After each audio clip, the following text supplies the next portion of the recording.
eng oson sizga yengillik beradigan yana bir amaliyot bilan bo'lishaman. Ko'zlaringizni yumasiz va oppoq katta devorni tasavvur qilasiz. Ana shu devorga uyingizdagi bor narsani ilib chiqasiz.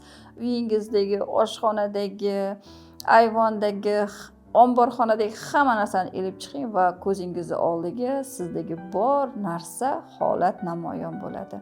Aynan mana shu joydagi keraksiz narsalarni, 1 yil davomida ishlatilmagan har qanday buyumni berib yuborasiz yoki tashlab yuborasiz, albatta ularga rahmat aytgan holda. Ana shu paytdan boshlab sizda shunaqangi yengillik uyg'onadi. Ishoning, uyimizdagi har qanday ishlatilmay turgan narsa bu eng katta bizning quvvatimizni olib turuvchi jism hisoblanadi. Ulardan xalos bo'lganimiz sari shunaqangi bir ruhan yengillikni his qilamiz.